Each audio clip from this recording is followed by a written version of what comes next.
एक बड़े से जंगल में दो चूहे रहते थे जिनका नाम था टिंकू और मिंकू।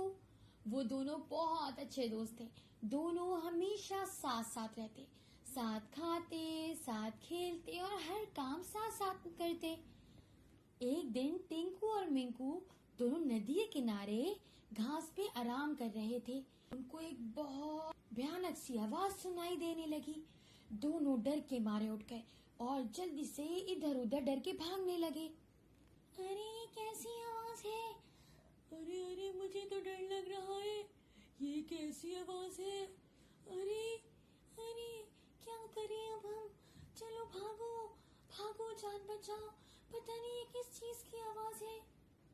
ये कहते कहते दोनों की जब नजर पड़ी तो उन्होंने देखा कि एक बड़ा सा मस्त हाथी अपनी अकड़ में नदी के किनारे आ रहा है और अपने बड़े बड़े पैर से चलने की वजह से जंगल के सारे छोटे छोटे जानवर डर के उसकी आवाज से इधर उधर भागने लगे।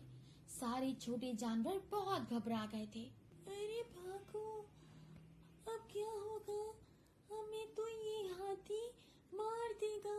इसके इतने बड़े बड़े पैर हैं, हम सब छोटे जानवर तो सब खौफजदा है। कोई भी इसके पैर के नीचे आ सकता है। हाँ तो क्या करें अब? जल्दी बताओ, हमें यहाँ से भाग जाना चाहिए, वरना ये तो इतना मस्त है कि हमें ही कुचल देगा और हमें आज बढ़ने से कोई नहीं रोक पाएगा। हाँ कुछ करते हैं, लेकिन हम जाएंगे कहाँ? ऐसा करते हैं, हम इस पेड़ पे चढ़ जाते हैं। दोनों चूहे जल्दी से पेड़ पे चढ़ गए। जैसे ही दोनों पेड़ पे चढ़े, वहाँ पे गुलहरी थी। गुलहरी बहुत गुस्से में थी। तुम दोनों यहाँ पे क्या कर रहे हो? चलो उतरो मेरे दरख्त पे से, ये मेरा दरख्त है। अरे अरे, हम उतर जाएंगे, बस इस मस्त हाथी को जाने दो, वरना ये हमें मार देगा।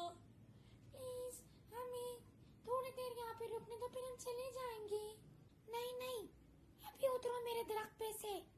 तुम लोगों ने मेरी बहुत मूंगफलियाँ चुरा चुरा के खाई हैं। चलो उतरो मेरे दरख्त पे से, मैं अब जरा भी तुम लोगों को बर्दाश्त नहीं कर सकती। चलो उतरो। ये कह के दोनों चूहों को दरख्त से नीचे उतरना पड़ा। अब टिंकू और मिंकू दोनों बहुत परेशान थे क्योंकि हाथी उन्हीं की तरफ आ रहा था।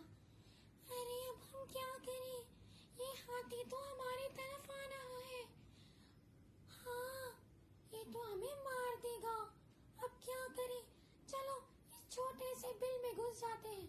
नहीं नहीं, हम इस बिल में नहीं घुस सकते, इसमें तो सांप है। दोनों चूहे ये सोच के परेशान होते हैं कि ऊपर से गुलहरी उनको देख रही होती है और वो कहती है, अगर कभी तुमने अच्छे काम किए होते तो आज सब तुम्हारी मदद करते, लेकिन तुम तो सबको परेशान करते हो, चीजें चुराते हो सबकी। अब देखो तुम्हारी कोई मदद करने को तैयार नहीं है, इसीलिए हमेशा दूसरों की मदद करनी चाहिए ताकि मुश्किल वक्त पड़े तो तुम्हारे भी लोग काम आए। हाँ, हम समझ गए हैं। और दोनों चूहों की किसी ने मदद नहीं करी।